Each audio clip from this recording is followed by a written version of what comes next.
Intellectual stew. Intellectual stew with James Kirkland. Powerful and provocative. Prophetic and practical. Intellectual stew. Informative and inspirational. How you gonna do better if you don't know what better looks like? I do.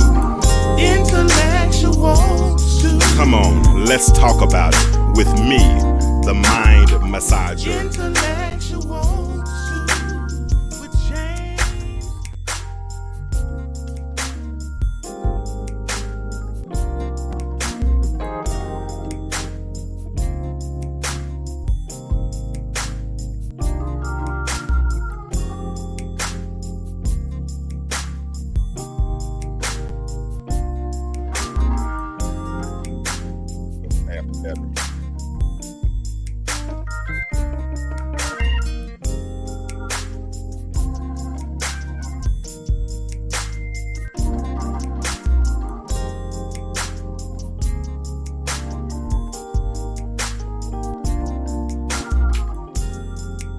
Come on in, come on in, come on in. Nope. You get old. Every time you move, you say, oh Lord Jesus. What's up? What it do? Time for another episode of The Intellectual Stew with yours truly, James. And I have one of my panelists with me, one of our contributors who helps me from time to time. So I'm gonna bring him in. Hold on, let me grab it. What it do, Mark? What's going on with you? I don't know, man. Another day, man. We're gonna see if it's going, if we can. Well, I guess the day's over with, so the dollar part is over with, huh? Nah, man, listen, the dollar ain't what it used to be. The dollar ain't what it used to be. I'm trying to figure out how to make. I just heard somebody a minute ago talk about how to make these dollars, make dollars in your sleep. That's what I'm trying to get to, bro. I'm trying to figure out how to make it in my sleep some kind of way. What's going on with you though, man? Man, you tell me how to make it in my sleep. That's what I'm trying to do. You good? You didn't mess around with got in this corporate America thing and doing well for yourself. And I'm sure there's other ways to do it as well. They say subscriptions. I forget what was it. I've listened to a webinar earlier today, and they were talking about through subscriptions. And there's a couple of other things they listed that you're able to once you're able to make money while you sleep. But we're gonna figure. I'm trying to figure it out. Hey, listen, y'all that are in the chat right now, y'all. If you would, we're gonna get this show started. We're gonna get the show started. It's gonna be Mark and I. We might have some more guests tonight. We'll see. Coy is still supporting the show, but Coy says she needs a mental break right now. So she got a lot of stuff going on. She got tax season, a lot of businesses. So she's gonna take a little time off for herself, and I respect that. I ain't gonna lie. I probably need to take a mental break. Cause I ain't gonna lie, Mark. I almost took a mental break tonight, but I knew I had already said I was gonna do a show, and the old saying is a show must go on. So I ain't gonna lie. I came this close. Look how bit. As we use the word T-90 bit, I was this close to almost taking a mental break tonight, but I don't want to do it. I want to stay consistent, and I want to continue to try to put out good content. Man, believe it or not, we get inboxes, we get messages all the time. People telling us, to keep doing what we're doing. They're watching, they want to sow into what we're doing, and I appreciate that. So we're gonna keep on. We might not be on super long tonight, but I wanted to at least make an appearance tonight. So I appreciate you for making yourself available and coming on tonight. I know you just got off of a flight. Yes, so I appreciate you. And like I said, I won't hold you too long. But listen, this is what, part of what we do, Mark, when I started this show, I called it because, every online guru, every coach, especially people who teach you how to, to start your podcast and whatnot, all of them always tell you to find one niche and stay with that niche, whatever that is. And I get it, but I've done so much, man. I've been a father. I'm a father. I've been a husband, minister. Worked in the car business for years, insurance. I got so many different things I do. You know what I'm saying? So it was hard to narrow it down to one thing. So I came up with this concept called the intellectual stew. because if I don't know if you cook or not, but I know I'm sure you've had stew in your life. But a stew consists of what? Several ingredients. You got beef stew, you may have chicken, whatever kind of stew you might have, oxtail stew, whatever kind, but it has different ingredients. You might have peas, you might have corn, you might have bouillons, whatever type of meat you might use, onions, bell pepper, all these different ingredients. And so that's kind of what I like to do with conversation. Now, somehow we ended up talking a lot about relationships, and I appreciate y'all for that, because y'all don't realize how much y'all helped me, especially after a divorce, getting back into the dating scene and all those types of things. So this has kind of been like on the job training. It's kind of been like a case study, all those things, right? But tonight, I want to throw a couple of different topics at us. And listen, audience, most of the time, whenever I have a panelist on with me, they have no clue what we're going to talk about that night. They really don't. Mark asked me before the show what we're talking about, so I don't know. But I really do know. But I told him, I said it's going to be a couple of different things. So that's why I didn't. And then another reason I do that is because I don't want to hedge myself in, because I want the conversation to be organic. Let it go where it goes, right?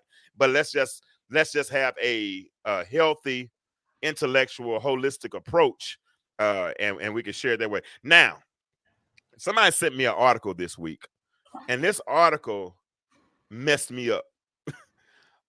Mark, in Massachusetts, the state of Massachusetts, the legislators are creating a bill that will allow inmates to swap their organs. Listen to what I just said. To swap their organs for less prison time. Why you get so quiet? Hey, hold on right quick. Y'all in the chat, say hi. Don't just come into somebody's house. Like I said, come on in, put your feet on the coffee table, get you some water out the refrigerator, some Kool-Aid, what you want, and let's have a conversation. Let's talk tonight. Real talk. You think I'm lying? Hold on, I'm gonna show it to you. You know I don't lie though, so I'm gonna show you. Nah. You know one thing you can do. I'm not gonna tell you no lie. But watch this right here. Watch this. This is real talk, bro. Real talk. Hey, Tamika. Watch this right. This is a mess, man, bro. For real. Check this out. It said, you see it? It said Massachusetts bill allows inmates to swap organs for less prison time. So when we're talking about organs, hey, I already said hey, Tamika. When we're talking about organs, we're talking about, well, not heart, of course, because they're still alive, but we're talking about kidneys. We're talking about liver.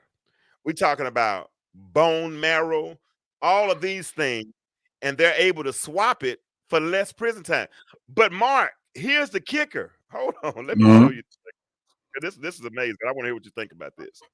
And what do y'all think about this in the comments? What do y'all think about this? But listen to this. Hold on, I'm gonna show, because I want to get down to a particular part of it, so I can hopefully y'all can see it. But this, I wanted to make sure I can say it right.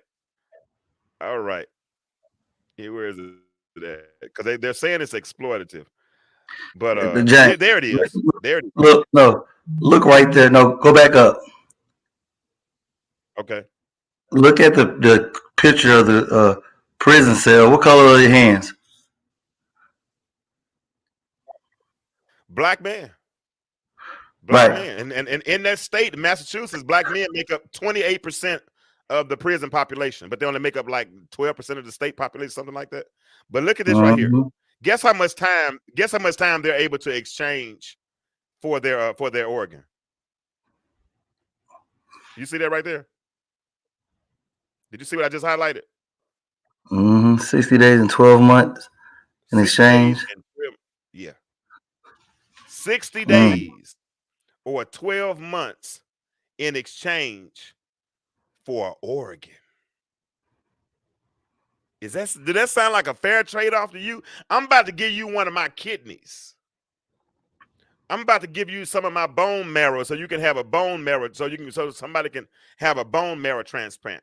And the person who introduced the bill, George, it's a Latino last name. I forgot his last name. I can look at it and see. But the person who introduced the bill, the reason Carlos Gonzalez and Judith Garcia, that's their names, they introduced this bill because the man did because he had a friend who was struggling. Hey, Charlotte, he had. I'm wrong. Hold on, I messed up something. Are you still there? Okay, there we go. He had a friend that couldn't get a kidney transplant. That was waiting on a kidney transplant, and wasn't able to get one, so they couldn't find a donor for him to get a kidney transplant. So he decided, what's going on, Teresa? So he decides he's going to introduce, well, we got these men in prison anyway, so let's see if any of them might be donors. And if they are donors, let's see if they'll give their kidney or they'll give their bone marrow or something like that so they can get out of prison 60 days early. Do that sound right to you? Nah, it doesn't. But there's a lot of conspiracy theorists when it comes to, especially when it comes to minorities, and when it comes to organ theft, we should say, or not necessarily donations, but how they taking. You see a few instances happening here in Georgia where the kids have ended up dead and their organs taken. This is not um, new information, but I definitely see it targeting minorities in this situation. Even though it's 28%, you got to look at that number and the number of organs out there.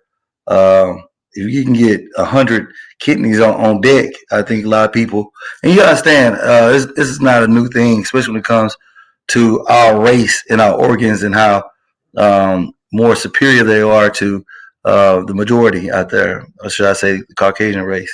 So it's nothing far fetched, but I just don't see myself donating like that. Well, bro, and I'm looking at an article right now. They say that they're talking about organ theft and organ harvesting. The most of it occurs right now in China. They're actually murdering people for their organs. Now, if you read the article, it's actually saying that it's not. This is the first time it's not disproportionate towards black people, because I think because of our compatibility, we're less likely to be compatible to people who need those types of transplants. I think they said, if you look at the article, I think it said 28% of black people are compatible.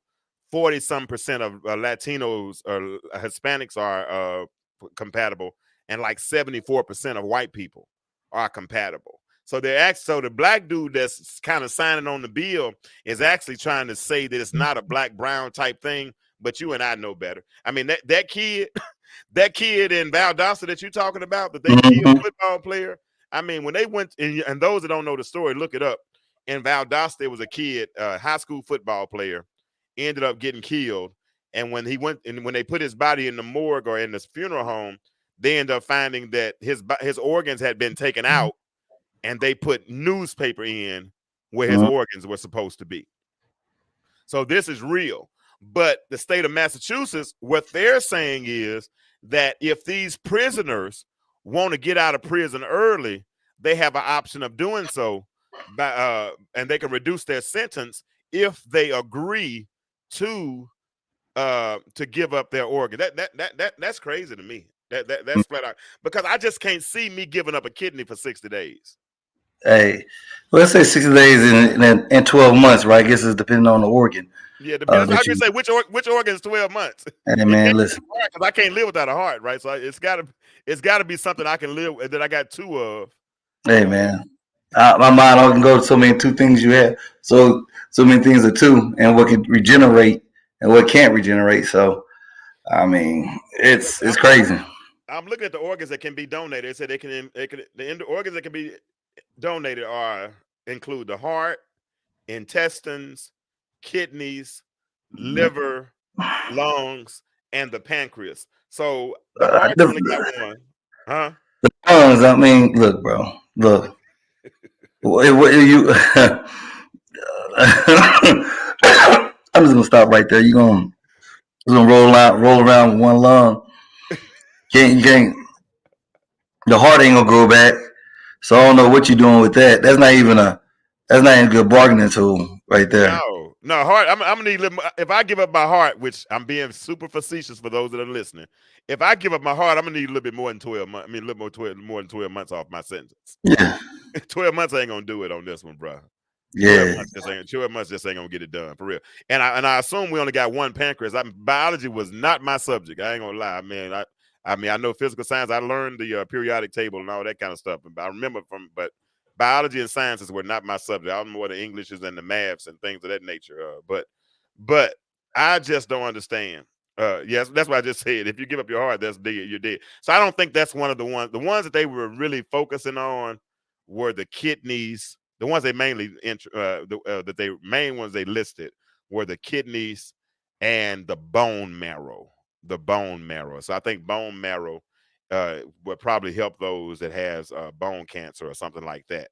So, Mhm. but if you but let's look at that a little bit deeper though, because I was watching. Have you ever watched that TV show Blacklist?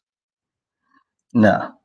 Okay, it's a show called Blacklist with Raymond Reddington. It's one of the shows, and in the show the last episode I watched, it was a warden who would take these prisoners that were in solitary confinement, and when they were in solitary confinement, he would really sneak them out of the prison, have them go out and commit crimes like abducting people or kidnapping people, all this kind of stuff, and pay them and all that. And and so when Raymond Reddington called him and he asked him how long he had been doing it or what made him start doing it, he said, "Well, I did it. My daddy did it. My granddaddy did it." He said, "My granddaddy would go capture black men, put them in prison, and then when he put them in prison, then he would lease their services out to other people. So if somebody, because legal slavery was over by this time, but you could take a a prisoner that's Mm. supposed to be like a vagrant, and you can lease him out to a plantation or whatever and make them work." So it made me think, since they're thinking, since these people are being stored in these warehouses, these people that are being stored in these prisons, they're not good for. I'm using the wrong word. Listen to the words I'm using. I don't mean it like this. They're talking since they're not good for anything anyway. Let's see if we can use what they have to save somebody else that might be good for something. Does that make sense? I understand what you're saying. Yeah, because I don't want to. Because I think everybody has value, so I don't want to say I don't want to say that You that wouldn't know what good was unless you had evil. I mean, everybody has a role they play, but definitely, like I say, you gotta look at the bigger picture. And I just think that's the beginning down a treacherous road. Then now you talking about you're gonna have increased false imprisonment. Like it's already bad. yeah. But yeah, I can see this is going down a whole new path. Yeah, and let's clarify that the bill has only been introduced. It has not been signed into law. Of course, they're saying that the courts might shoot it down. But my thought process is, what has happened to the hearts of men to even come up with a solution like this? I mean, who thought this was a good idea? You know what I'm saying? Because your friend, and I get it, I love my friends too. I got a couple of, but because your friend is suffering from a kidney needs a kidney transplant, and they can't find one. Well, let's go check out these 4,000 or 40,000 prisoners in the state. Really? Let's look at Tamika. Tamika said nothing. Prisoners are dying from stuff like colds. They have the worst healthcare system around. So who will be caring for them while they are ill? It's a setup. Period. I can see that, because that's a good question, Tamika. Are they going to perform the transplant in the prison? I doubt that. I'm sure they'll probably take them to the local hospital or whatever. I don't think they probably can't do the transplant. But you're right. After that's over with, are they going to leave them there and care for them until that's like and this another thing. Who paying for it? We will. Taxpayers gonna pay for Taxpayers gonna pay for it. You're gonna pay for the surgery. You're gonna pay for the rehab. You're gonna pay for all of it. And it's like I said, it's just a ugly circle that I hope this doesn't come to fruition, man. It's scary to see where mankind is going right now. man. Hey, it's not getting any better, man. I mean, like I said, the scary part for me is to wonder who is to think of who would even come up with an idea like that. I mean, I just couldn't see myself, like, man, won't we go and look at the prisoners and see if the prisons are compatible. You know, y'all, oh, man, Yeah. that's bruh, that's scary, man. Because it makes me think about COVID and all the people who passed away. You know what I'm saying? And how many of them possibly could have? Now, this is me talking theoretically. How many could have been so saved? I don't get into the political conspiracies, but that but There you go. hey, So you got to start something. you got to Trying to start. start something. But hey, but I heard long before COVID that certain what's up, Dawood, that certain political parties were trying to put in place in certain healthcare plans death panels. You heard that? Where with death panels would basically be able to decide who's gonna live and who's gonna die. In other words, if grandmama is 70 years old, already obese, already has diabetes, all these things, and it might cost too much to keep her alive, healthcare says let's not approve these things so we don't have to pay because her mortality rate her mortality is close in it. You understand what I'm saying? And so that's why when they start talking about during COVID, all of these people with pre-existing conditions and the higher risk individuals who were passing, it made me wonder how many people could, if they really wanted to, how many people could they have saved? And that's a rhetorical question. That's a rhetorical question. And I'm not saying that anybody could have saved them and say they might not have been able to save any of them, but it makes me wonder sometimes, especially with all the technology that we have available right now, but especially with most of the revenue or the profit, and it's not in the cure, it's in the treatment. Right. The profit has never been in the cure. Am I lying, Mark? Please tell me I'm wrong. Yeah, the money is keeping you sick long enough and have the medicine to treat it. Treatment is the money maker. Yeah. I mean, think about in our lifetime. I'm a few years older than you, but when we were younger, do you ever remember seeing people? Pharmaceutical companies advertising the medicine? I mean, Biktarvy. I feel like a doctor right now. You know what I mean, Biktarvy and what's some of the other medicines that out here? I mean, they got dudes kissing on TV. I mean, And listen, huh? do you ever hear those commercials and hear the side effects? Yeah. It's like, I mean, it's gonna kill you. It's gonna make your hair fall out. It's gonna make you even get my hair adverse. And I'm like, what? all this stuff. Charlotte Childs. I take my chances and drink me some mullein tea or something, or do some herbs or something. Exactly. If I'm gonna take this, and it might make my left eye fall off, and it might make my eyebrows fall out, and and then my arm, I might wake up with an arm numb in the morning. I mean, all these kind of things. But you trying to sell me this medicine. Or or it might make you get if you got hepatitis, don't take it. Or if you're thinking about ever having a child again, don't take it. So to me, I feel consult with your doctor. Huh? They'll say consult with your doctor. Consult with your doctor. But in case of death, call your doctor. Yeah. In case of death, I'm dead. What are you talking about? Contact my physician. Yeah, man. Mark says that in case of death, consult your physician. I mean, yeah, that would be kind of hard to consult in the case of death. That'd be a tough one. That would be a tough one. So yeah, so we got to really pray for these people in Massachusetts, man. But and those that have not seen the article, I'm gonna put the link to it in the chat, and y'all can go ahead and read the whole article. I actually read the bill. And it's interesting, man. It's interesting as I don't know what, but there it is right there. I'm gonna put it in the chat right now for those that want to watch it. I think it's there it is. My grandmother said the same thing about chemo. She said, hold on. She said, Tamika said, my grandmother said the same thing about chemo. She lived 12 years with breast cancer without letting them touch them. I feel the same. I get that. I get that. And let me see something. I read, it's a book by Harriet. What is her name? Harriet. And I've read a lot of it. I haven't quite finished it yet. There it is. By Harriet White. No, and Harriet Tubman ain't writing no books, I don't think. I'm just joking. Black History Month. Black History Month. Yeah, it is Black History Month, but this woman is history too. But her name is Harriet Washington. Harriet Washington. But she wrote a book called Medical apartheid.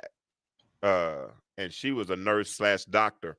And I think she was a doctor, nurse practitioner or something like that. And Yeah, she nurse talked about practitioners. she talked about all the inadequacies in medicine as it relates to dealing with black people. You know how they're talking about, because people think the only time we were used as an experiment was doing the Tuskegee Project. And that was not the only time we were used as experiments. That was a syphilis thing. They could have saved everybody, but they put their syphilis on those black men, and we know the rest of how the story came out.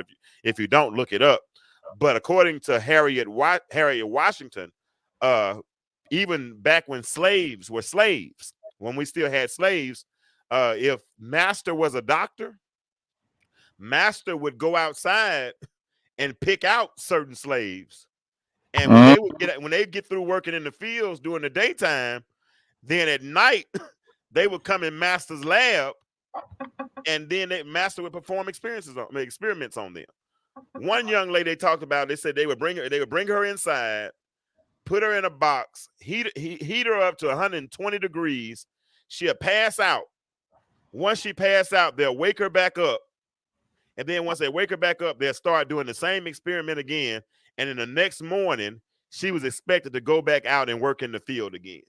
Yeah, I read about that and heard about that. That was crazy. Yeah, and that's just one thing. I mean, they said that it's a hospital. I think it's in Massachusetts. I want to say Massachusetts. That later on in the 1900s, if not 1900s, they went down there and they just found a whole bunch of bones. Because this was a lab that they used to perform these experiments on of slaves, not former slave, of slaves, and they just left their bodies over there, let their bodies decompose, and left all these bones down there because they were of no value. They were just experiments, and supposedly we were supposed to be more susceptible or had a higher tolerance for pain. Or we could breathe a certain way because of how our noses are made and all these types of things, and we can handle this. Man, and so here they are now in 2000, where we at 2023, and they're talking about having not slaves, but having inmates donate their organs as to get out of prison 60 days early. That's the craziest mess I've ever heard in my life. See, what'd you say, Tamika? Tamika said, look, God knew not to bring me in the world during that time because Master would have had to kill me. He would have did it. He knew my life would have been cut short. And he would have made an example out of you. He'd have made an example. Because I feel you, Tamika, because I feel like I want to say the same thing too. But I just don't think my grandparents were that weak. You know what I'm saying? They probably, I think they probably wanted to run. They want, it's easy to say that with a 2023 lens, looking through a 2023 lens. But if you're in that circumstance, I think one of the most disrespectful, and I'm not saying this towards you, Tamika, I'm not, trust me. But I think one of the most disrespectful signs I saw, like during the riots and the protests, is when they said stuff like, we're not our ancestors. So what are you saying about your ancestors? You know what I'm saying? Like, my ancestors took your, and you know what kind of resiliency it took to be able to take that stuff? What do you think about that? About the whole "we're not our ancestors" statement. Well, I think they need to go a little bit deeper in history, understand about control, right? The same thing with the elephant, and putting a stake in the ground as a when it's a baby elephant, and then when you want to talk about putting the stake in the ground and they yank it and they can't go anywhere, then this elephant grows to be a big elephant. As long as you put that stake in the ground, even though it's so massive and strong, it's still, since it was at birth, it could never break that stake. It's mentally incapacitated or in its own psychic prison where it's not able to, in its head, to break that stake. And a lot of us went through so much psychological trauma. But if you say my ancestors, you need to go look up the story of Hannibal. You need to go You need to go study and understand what happened in Haiti when they took and overthrew the French army. Was the strongest army in the world at that time, and Haiti overthrew them. And understand that after Haiti overthrew them, whites at the time got scared because they realized if blacks found out what they did at that point in time, it would have changed slavery forever. Because you got to remember, in the fields, it was like one slave master to maybe 50, 60 slaves. You know, Yep. Yep. but Yep. but Yeah. like I said, we don't know our history. Even to this day, James, think about it. We look at white people. We look at the top 5% of income of white people. Throw some little seasoned salt on it and call it black. We call it black. We get our culture from that. And I mean, it's sad when I hear that stuff because a lot of us don't know our history. We But don't, bro. but what if we told people the truth? What if we told people that it was black families that here, but there was never slaves that owned slaves? Well, we told people that part, Yeah, but, I mean, if they read a book, they could find out themselves. right? I'm looking at it now. Some of the slave rebellions that took place, because we used to say we're not Nat our Turner. ancestors. Nat Turner in 1831, Denmark Vesey in 1822, Mm-hmm. Gabriel Prosser in Richmond, Virginia, in around 1800. It was But 7. Go ahead, I'm listening. but do you know why? That's why at that point they increased Christianity, the spread of Christianity through the slaves at that point in time. Because you remember before then Christians practiced African traditional religions at that point. But when they influenced with Nat Turner and they had him going around preaching and everything, the way they preached on was three major pillars. It was obey your slave masters, hope, and forgiveness. Those are the three things they had to preach about. And that kept the slaves in control at that point in time. And by that introduction, you still see to this day, those principles is like what we, especially us southern, small, little town people, hope until the grave, and those pillars is a lot of what people stand on to this day. But it was used for control. Yeah, I got you. And I see what you're saying with that actually. Now I'll take it a step further, of course, but we'll that's a whole different conversation for a different day. But the thing is that, and the main thing is our ancestors wasn't weak. Our ancestors had a different type of strength, and that strength was in solidarity. That's something that we don't have, because we can be, we got a bunch of strong people. Got a lot of more black millionaires than we've ever had in history right now. You got people that straight getting the bag. I had a cat the other day bragging. I had a cat bragging the other day, man, because he makes $95,000 a year. $95,000 is like what, $45,000 20 years ago, right? It ain't what $95,000 is not what it used to be, especially when you go to taking taxes, and you take 35% worth of taxes out of that. Now, but my point is sometimes we make a certain amount of income and we think we've arrived. You know what I'm saying?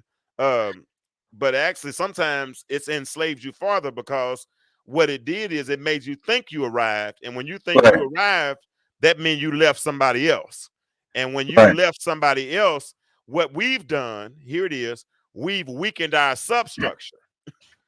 We've weakened our foundation, right?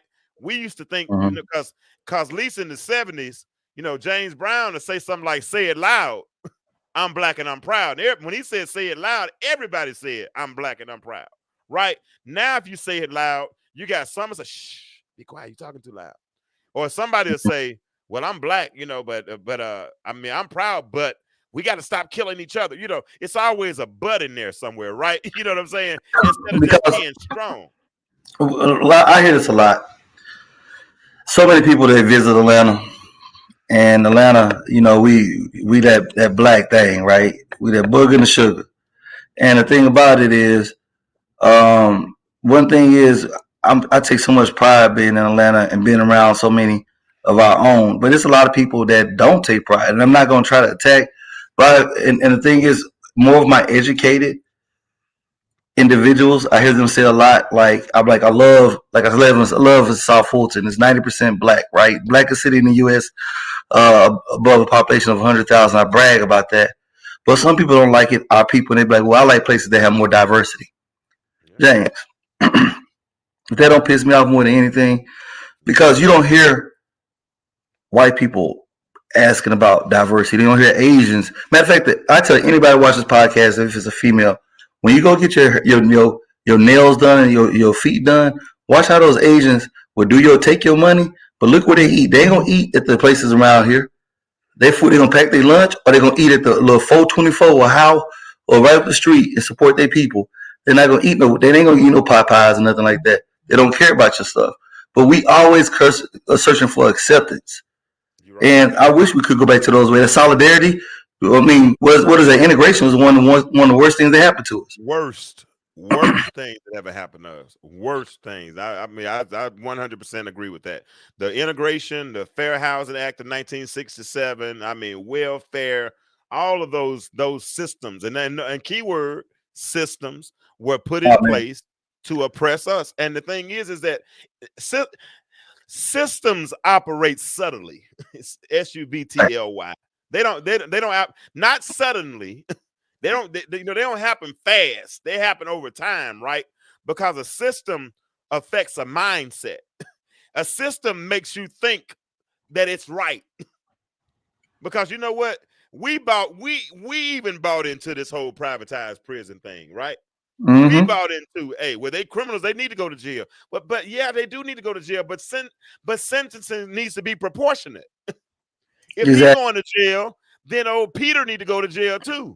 Because why is Peter only getting probation, and Peter had a half ounce of cocaine, but Ray over here got 10 years, and all he had was a little piece of crack rock that only had a little smidgen of cocaine in it. So I get it, but see, in order for the system to work, then we got to believe it, and we got to turn on each other, right?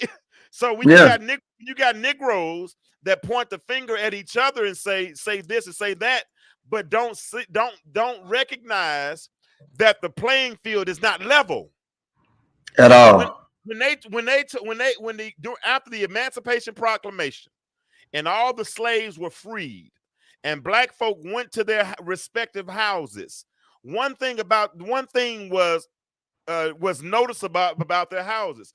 Their houses consisted of floors that didn't have floors. It was mud. A lot of their houses didn't even have floors in them. It was mud. So when the rain came down, the rain got on the ground and made mud, made slippery. I mean, messed up their belongings, all types of things, right? So how do you have a level playing field? And I know y'all saying slavery was a long time ago, but I don't care what you say. If the seed is corrupt, the offspring of the seed is going to be corrupt. There's no ifs, ands, or buts about it. If what you planted started out wrong, then what's going to happen is the seed is not going to always be, here it is. The seed is not always going to be it's not going to always be here it is. It's not going to be as productive as it could be. John, if you want to talk, come on, talk to me again. If you want to get in this conversation, John Wilson, you can. Let me give you an example. In the Bible, I talk about the Bible a lot, right? When the children of Israel were getting ready to go into the promised land, right? It was a moment they got real scared. They said, "No, we can't go over there because there's a bunch of giants over there." Now, and in our own eyes, we're grasshoppers, and so we were in their eyes. So what happens is the children of Israel, black folk, saw themselves as grasshoppers. Now, notice what a grasshopper does. That's why people hate. A farmer hates for a grasshopper to be around, right? Because what a grasshopper does is it catches a seed, because a seed, you put it in the ground, then decomposition takes place, but the erosion of the soil and all that types of water, photosynthesis, all these things takes place. And the seed begins to decompose, to disintegrate and break down. And the potential is not on the outside of the seed, it's on the inside of the seed. And so what happens is when that seed continues to break down, the grasshopper eats up what's in the seed before it has a chance to grow.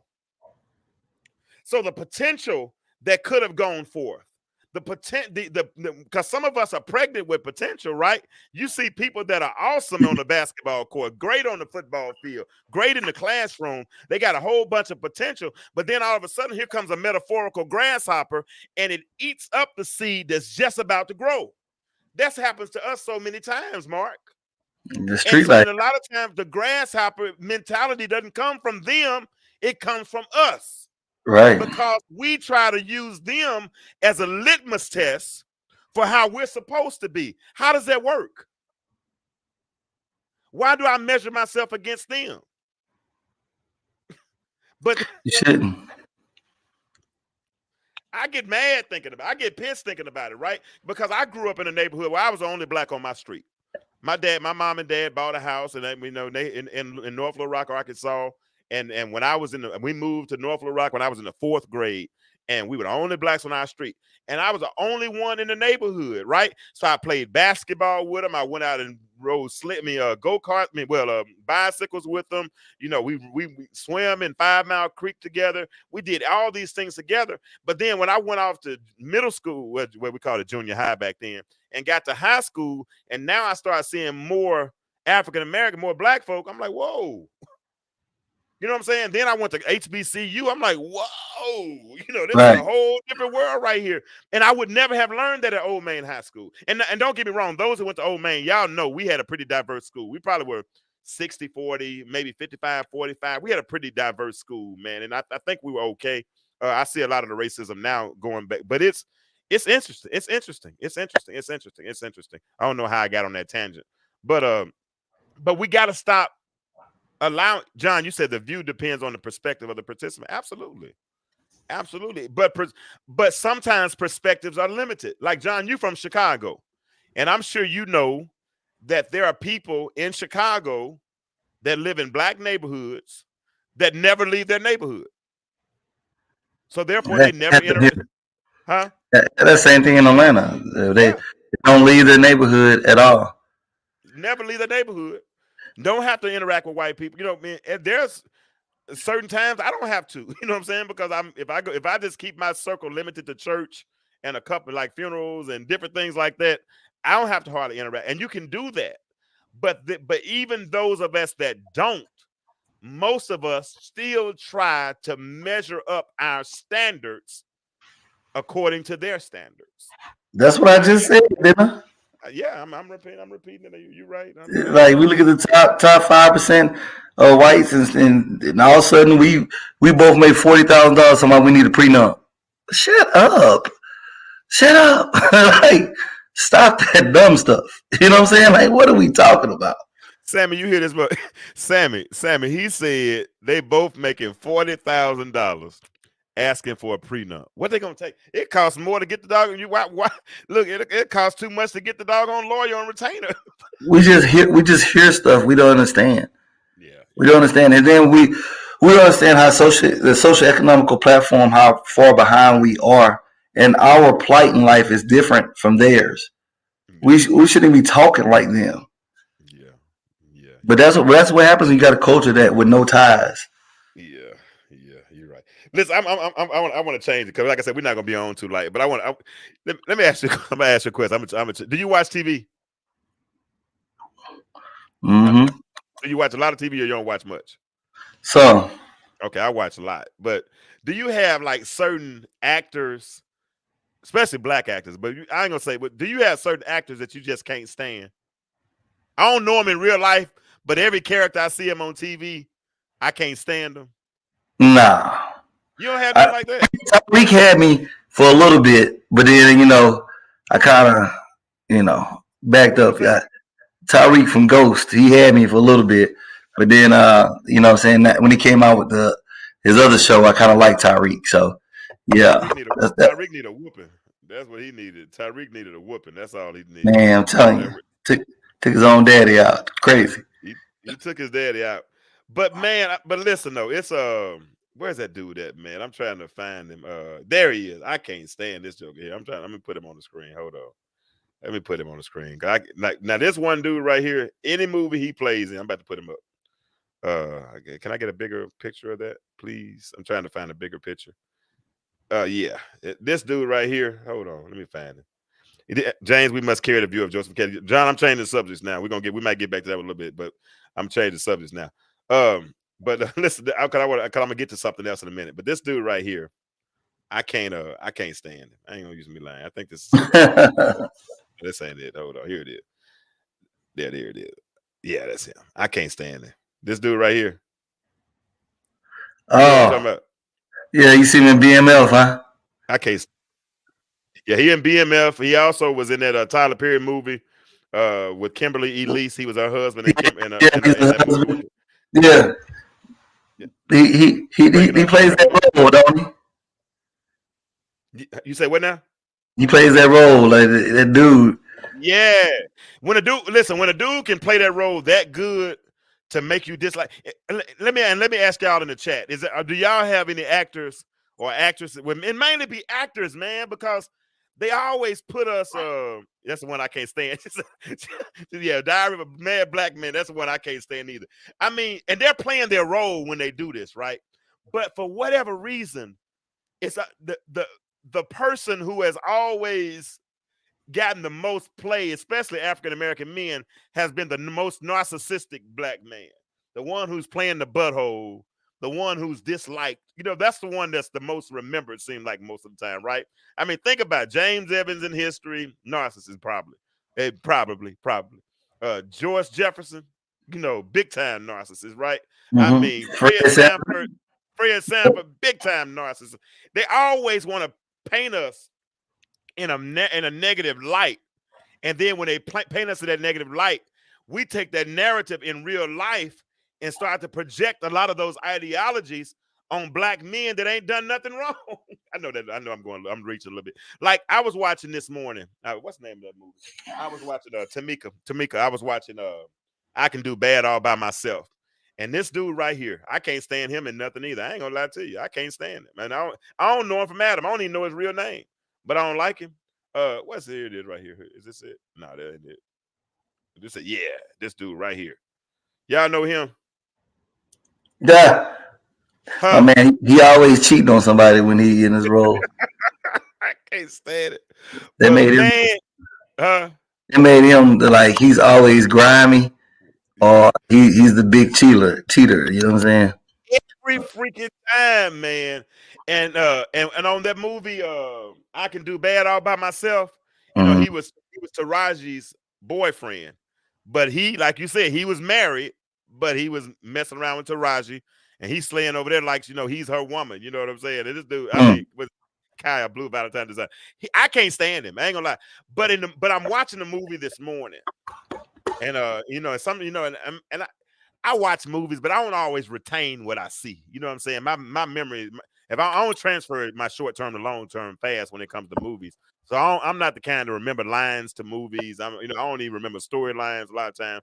But this morning, when that little girl walked in the room to fix her little brother some medicine, and dude was sitting in the chair, and then he lit that cigarette, and then he started looking at that little 16-year-old girl and told her that if she was going to stay there, she was going to have to start doing some grown-up things. I used to work with him for real, John. You should have find him now. I want to fight. Well, he kind of big. I might not. John, let Mark fight him for me. I don't feel like trying to. You feel like fighting him for me, This Mark? is a show. This was a show. Yeah, this was on I Can Do Bad All by Myself. Mm-hmm. But on the show, what he did was, like I said, the little girl. He started telling the little girl that that she was going to perform some sexual favors for him, and she said no. And then he grabbed her and put her up on the counter and told her, that no, you're gonna do what I tell you to do. And all of a sudden, the Latino guy that really really loved the kids, he came in and hit him in the back with a 2x4 and beat him down real good. Then Taraji came in and broke up the fight, asked what happened, and then the dude told her, hey, he was trying to rape her. So Taraji was like, acting like she was acting like she believed him. She was like, okay, baby, it's okay. Because dude that got beat down bad. The Mexican beat him up pretty good. And he told me, she said, baby, go get in the bathtub. I'll be up there in a minute. But then at that moment, and here's where this is where this conversation is going. At that moment, Taraji began to remember her childhood. And she began to identify with her niece at that moment. Because when she was 16, somebody came in the room and raped her. And when she told her mama didn't believe her. And so nobody was there to protect Taraji. So Taraji plays this off And she walks in, and bro, I start crying. I ain't gonna lie, cause I get weak like that. You know what I'm saying? I start tearing up a little bit when I'm watching this, cause even though I know it's not real, but I start tearing up because I start Mhm. thinking about how many little girls go through this exact same thing from these sorry ass Negroes, right? And their mamas aren't protecting them because they're thinking about their selfish, sometimes, not all the time, their selfish needs, and they bring somebody in their house that they've not properly vetted. And because they Mhm. didn't properly vet them, because they want companionship, then they sacrifice their child. And then when that child has their innocence taken, who's there to protect, to restore that innocence, right? So this girl is hysterical. She's crying. She thinking that her aunt didn't even believe her. Taraji goes upstairs. She said, "Tell me what happened." Dude said, "Baby, I told you what happened." She told me she wanted to have sex with me for money. She said, "Nah, tell me what happened."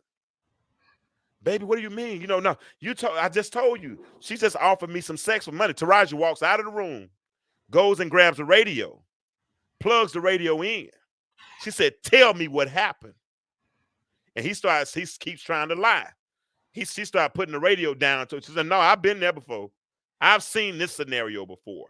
Tell me what happened." Because she was going to throw that radio in that doggone water and shock it. Mm. And at the last minute, she did throw it in, but old boy jumped out and he was shocking for a little while, but but my heart went out, even though I know it's fictitious, but a lot of these stories are written on, things that have happened in real life. That little girl, what about these Negroes, bro? That go in these. I'm sorry, man. I know I'm single now, but I ain't trying to date. I mean, if I date you and you got a teenage child, and I know I'm trustworthy, I raise my girls, but I don't want to be around you. I mean, I'm not going to be in a position to be around your child, not be alone, none of that kind of stuff, because I don't want. And why do women, y'all can answer this for me? Why do you bring dudes in your child's life, not knowing the history, understanding the potential of what could go wrong, and if it does go wrong, how do you reverse that? I mean, that's a tough question. I mean, because you're in situations where a lot of these women, sometimes they have multiple kids, different things like that. So they're just happy to have someone in their life, and Yeah.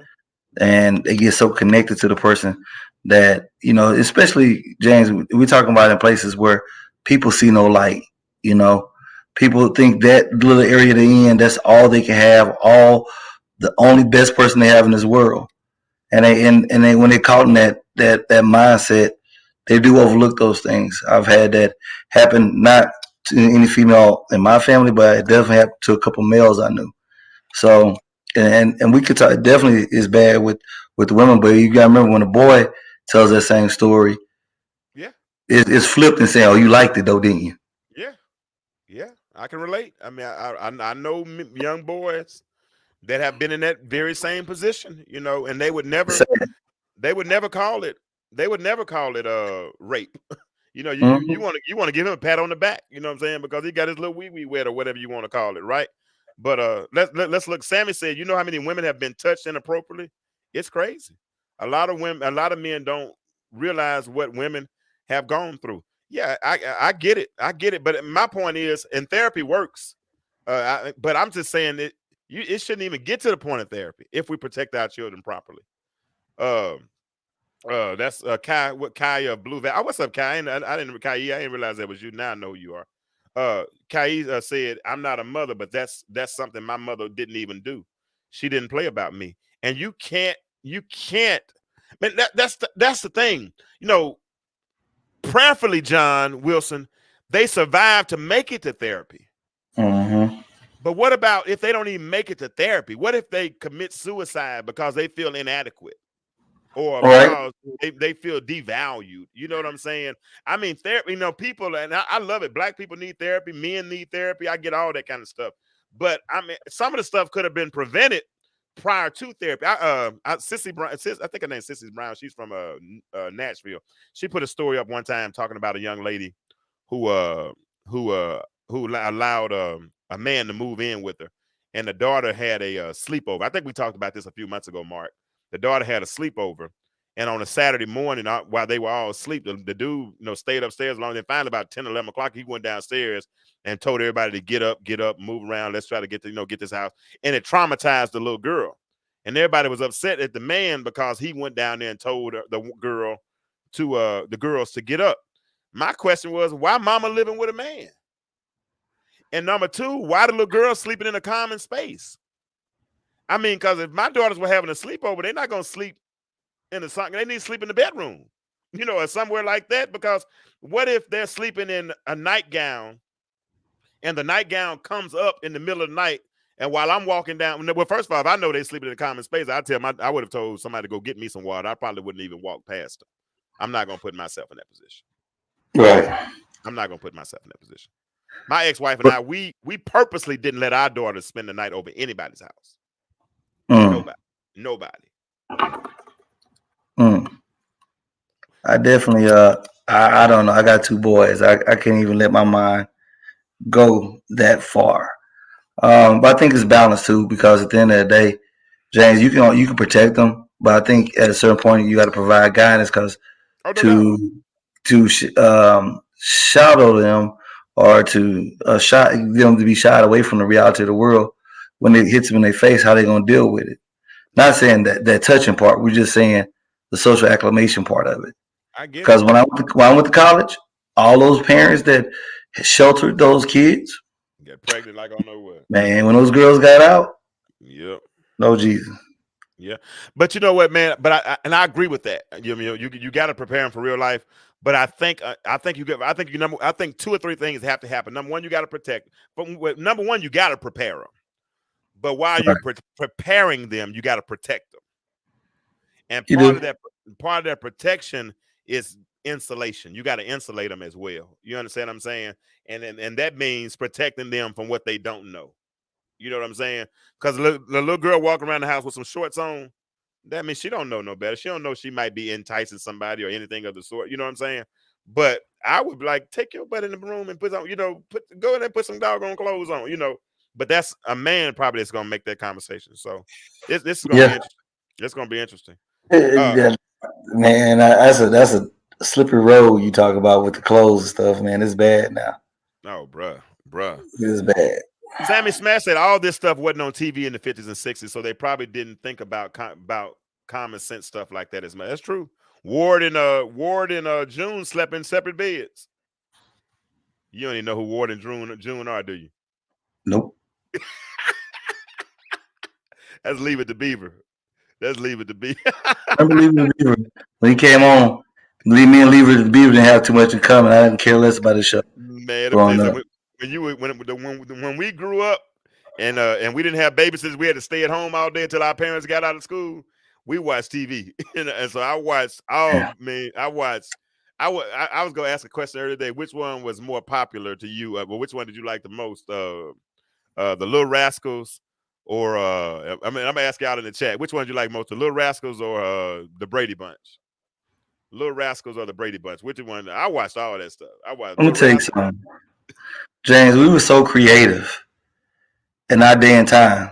We used to have we used to take toys like the WWF toys that was just stuck like this the whole time, and we'll make them fight like they had movement and everything. Oh yeah. Remember the little soldiers that just with the little platforms on their feet? They weren't even G.I. Joe. G.I. Joe had the joints. I'm talking about the little plastic ones, the little green ones that you just put in a place. They just sit there. We'll make a whole scene in our head with those little things, man. We had creativity. Oh yeah, man. Hey, that was some good stuff, Brad. I'm telling you, we watched. I got a show though. None of y'all probably remember. Tamika, you might remember. John, I know you remember. Y'all remember that show? What was it called? The Courtship of Eddie's Father with Bill Bixby. Army Men's. You know what, John? That's right, John. Army Men's. You had to have that. Johnny put a whole S on men. That's my boy though. Because that's what they were, the men's. Yeah, man. But do y'all remember, Kai? I'm asking you a question too. You said we got to teach them to protect themselves. How do we teach them to protect themselves? How do we teach and protect our children? And we ain't gonna be on for a couple more minutes, so y'all. And John Mark, I appreciate you again for rapping. No problem. I'm gonna tell you how y'all remember Question of Edge 5. Wouldn't you like the story about my best friend? Y'all remember that song? Until the end. Let me see if I This can. was the local Arkansas show. I was living in St. Louis and that one was on. Hold on. I know how I found it. John, you old, so I know you remember the courtship of Eddie's father. You gotta remember it. Hold on, I'm trying to find the song. Hold on. I can't find the song. But let me see what theme song. Let me see if I can find it. I remember the Andy Griffin show. Oh boy, that's my show. When we started getting really into that, black people got famous, got the heat of the night. You know what I'm saying? That you got a nat, boy. Hold on, I'm putting y'all. Hold on. Act like y'all done got two brand new. Y'all done got two brand new for me. Y'all don't remember. Now I know I'm old. I was born in this was Mark. We almost done. Let me just do this right quick. But this was it right here. Hold on. Let me play it. Here it is. Let me tell you about my best friend. He's a warm-hearted person who loved me till the end of people. Let me tell you about my best friend. All right, I gotta stop in case YouTube kick me off. I don't want to take no chances sharing something I don't need to share. Yeah, man, that show. Hey, man, I never would have watched that growing up. It was bad. Listen, if you are bored and you at home and you ain't eating nothing but peanut butter and jelly sandwiches all day long, and your mom and daddy won't let you go outside, you're gonna watch it. Man, I watched that. I watched Hey Hey with the Monkeys. I watched all that stuff. I'm talking about Andy Griffith. I still watch Andy Griffith to this day. Every day I watch Andy Griffith at 4 o'clock till about 7 o'clock. I watch the same shows over and over again. In 2023, there's no reason for you to be watching Andy Griffith, bro. What else I'm gonna watch? I'm gonna watch this stuff that's got me sitting up here thinking about killing myself and got me sitting out all these negative messages. Is making me think that that the earth is flat and all this kind of me. I'm so sick of hearing about how bad Kyrie Irving is. I don't know what to do. I'm listening to all these people talk about him like he's a monster, man. You know what I'm saying? And he has to have a mental illness. And it's so much programming going on in the media right now that I would rather watch holistic stuff like Barney Fife and Andy Griffith. I love it. I know all of them. I know. I get it. Yeah, so it was somewhat innocent till you realize there were no black people around there. No, Andy Griffith had some black people on it. Yeah, he did. He had two of them. I think it was two. It was two different. One of them I saw a woman in the crowd one time, and I saw a man one time at the carnival. So I saw some black people in whatever part of North Carolina they were. All right, so we asked Kai earlier how to teach children to protect themselves. I agree wholeheartedly. She said, number one, be aware of self and others. And then another one, she said, and yeah, I am a youngster. And also communicating effectively. Teach your child how to communicate effectively. I think those two things would help protect children, especially if a child can communicate. And if you've taught your child to communicate, and your child comes home and he or she tells you something, then you need to adhere to what they're saying. There's probably something to it. Oh yeah, the Jetsons, boy, you're on my show now, John. That was your favorite cartoon, John? I think my favorite cartoon might have been the Flintstones. See, I was He-Man. A little different, man. Yeah, He-Man. I liked He-Man too, though. He-Man was still around when you was watching. Yeah, man. Shoot, them, the GoBots and Transformers. You know what I'm saying? That's what I was on. Yeah, I watched Transformers. I watched Transformers, the cartoon, but when they started making all those cartoons in the movies, I didn't watch them. I didn't get into all that kind of stuff. Communication is a lost art. Yeah, I think it is. But we got to understand that communication in our households has always been a difficult thing. And how to communicate. Huh? A lot of times we were told to shut up. Yeah. A lot of times children were told to be quiet, stay in a child's place. But this right now, you see with our generation, every generation is raising their kids out of rebellion of the generation that had them before. I ain't gonna do that to my kids. I'm not gonna do that to my kids. I'm not gonna do that. And then you got 2 or 3 generations of ain't gonna do that to my kids. To even the communication You got parents that are now starting to be friends with their kids rather than being parents, Yeah. and want to be cool with their kids, not providing guidance and mentorship. Um, it's a lot of things that are just falling because we resent our parents who use, um, uh, I guess, too much. Uh, I guess they went overboard with the disciplinary route at times. You know, the extension cords and irons and all that type of stuff. You know, so you're trying to, He yeah, said man, irons. man, He listen. put Anything that anything that you whip on, make you get in the shower, ghost speed get racer, out with a ghost belt. speed racer, ghost speed racer, go. I'm sorry, my fault. He put speed racer down there. He said that was his Is favorite. Speed Racer one where a man got hot turned into the car? No, that's Transformer. No, Speed Racer was a dude. Nah. He drove a car, and he raced against Racer X all the time. And the music was Go Speed Racer, Go Speed Racer, Go Speed Racer, go. I used to do my paper route Yeah, in the morning, and when I came back in the house at 6:30, Speed Racer would be on. yeah, That that's was my it. show. Did you watch Richie Rich? Nah. You ain't even I watch. know You know. I did watch Richie Rich. I did watch Richie Rich. Okay, okay. Don't get me wrong. When it came to cartoons, I was pretty limited on cartoons. But some of the shows, I never had that. I had a baby Malcolm X in me on some stuff. So I just never fooled with. No, man, I watched cartoons because I stayed in the house all the time. My parents, like I said, we didn't have babysitters. So when they worked their 50 hours, whatever it was, all we could do was stay home and watch TV, and we couldn't wait. We couldn't go outside until they got home. When they didn't let us go outside until they got out. I mean, Not they made us stay in the house. James, you made a comment earlier about a guy bragged about $95,000. But I give you this funny statistic. We got to know the difference between households and individual incomes. Okay. Reason that man may have felt that way because you look at incomes anywhere between 75,000 to 100 in household incomes. That kind of taps into the only. I want to say you can look it up.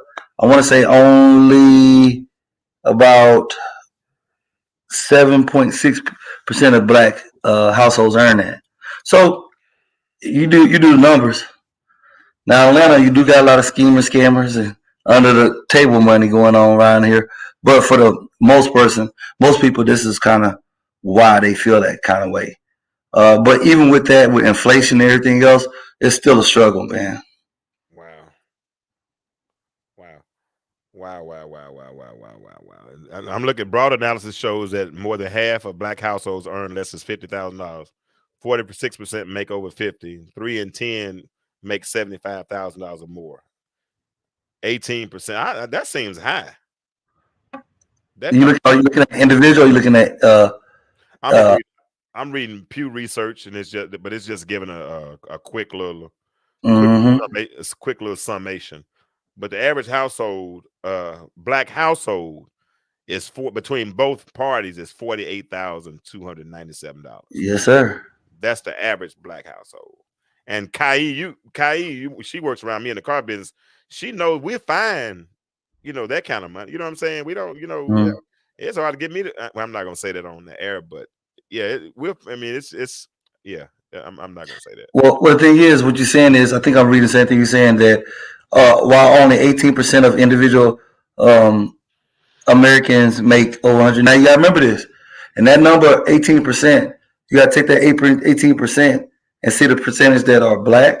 The percentage of black people in that, then of the 18%, I think of the 18%, we're like 2% or something like that, 18%. So you just gotta, it's it's crazy. Then you gotta look at the age group, male, female. That's why when it comes to, I know we ain't talking about dating. Our expectation need to be a little realistic because when we start putting these wages and heights and all these other superpowers we want people to have along with it, it's kind of crazy. All right, we get ready to get out of here, but I'm gonna play this video that you sent me the other day, Mark, and I'll do this on our way out. We might talk about it next week, Okay. but I'm gonna play it right quick. Hold on, Let me. I hope it started at the beginning. Let me see. Y'all give me 1 second. We out of here. Man, it's been a fun conversation. Thank you, man. I appreciate you. But Uh, here we go. Is this it? Nope, that's not it. That's not it. That's not it. That's it. All right, here we go, y'all. Let me play it. Less options. She has less options than a woman that don't have that much money. Let's use common sense here, ladies. When a woman makes money, right, she typically wants to date her equal. Would that be fair to say? If Or not, above, yes. or above, right? Yeah. So if you make $100,000 a year, what have you basically done to yourself? You only are going to find what 50% of the U.S. population is attractive. Cut that in half because that's also women. So now 7% of the U.S. population is attractive to you versus that man that makes $100,000. He don't care about money. So who actually has more options? Women make money, doors closed. Men make money, doors open. That's the difference. Women become prisoners of their success. Men get free from their success. So just be poor and pretty, and then a man with money. That's can not what scoop I'm you saying. up. You don't have to take it to the extreme. But what I'm saying, your socioeconomic status doesn't mean anything. A king can marry a peasant, turn her into a queen. A queen will never look a peasant's way. We're not the same. No. That was so deep. That was so deep. And then her, but it was almost disheartening to hear her response to say, "Just be poor and pretty." I'm like, how did you get that? Out extreme. They said extreme because you can't because a lot of times you have those hard conversations. It breaks the mold that a lot of women have been told. You're beautiful, you deserve this, and every girl in the world thinks they deserve this certain thing. And when you start hearing the actual numbers and the breakdown of it, it doesn't fit into your world. So it's hard for people to digest.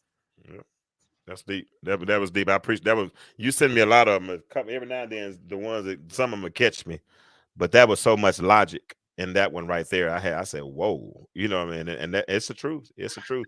And people are missing out on love, man. People are missing out on compatibility. They're missing out on somebody who can literally make you happy. You know what I'm saying? And it's yeah. And I'm gonna do a show on it too, Kai. I think we might. Mark, we might do that show next week. We might do. Man, listen, it's too many big homes that's empty with love, bro. Yeah, empty, man. And I ain't gonna lie. I promised myself. I mean, I think I had figured it out last time, but I'm gonna make sure I get it right this time. I ain't gonna lie to you, bro. I am not gonna be alone. And when I do get, and I ain't gonna lie, I would rather be alone if I'm not gonna have somebody who loves me back and loves me properly. Because I'm damn sure gonna do it right the next time. Kai, you heard what I said, shawty? I'm gonna do it right. And John Wilson, I know you got your second wind, and I definitely watch you, John. I need to hook you up with Mark. You and Mark would be a good. I need to hook y'all up. That don't sound right. Y'all different fraternities. I know. No, John, good people for real. I'm talking about get to know each other. John, real good people. He's a pastor friend of mine, but John is got it out the mud. He's an Omega man. Oh, there it is. That's my boy. We're about to go. Let me see what Kevin said that we out. Kevin said, I'm in the Kevin Samuels Facebook group, and I was surprised to find out that it seems like most men don't even worry about pleasing women sexually. They outright we're saying they only worry about getting off. Oh Lord, I don't want to talk about that. Oh man. Some of these Kevin Samuels dudes, these Kevin Samuels cronies, they scared me anyway. I ain't gonna lie to you. Them niggas don't seem like they got it. No, I ain't gonna say that because they might come for me. But y'all can come on. I need some more followers. So come for me, please. I can hold my own. And I got a couple of them ready for you whenever you want them. I ain't gonna show you, but I got them. But listen, y'all, we out. Mark and I had a good time. And like I said, my women will be back eventually. I'm gonna get them back in here, and we'll get. And we're growing. We're growing in a different direction. Growth always takes place. And my only request is that y'all grow with me. That's all I ask. Ask you to grow with me. If you haven't had time to send some stars, hey, at the bottom you can go down there, send some stars. I meant to ask us to do a star party tonight. I wanted to do 2,000 stars, but I forgot to ask y'all. We'll do that next week. And now we're out. The world is changing. My question is, why do you remain the same? See y'all next time.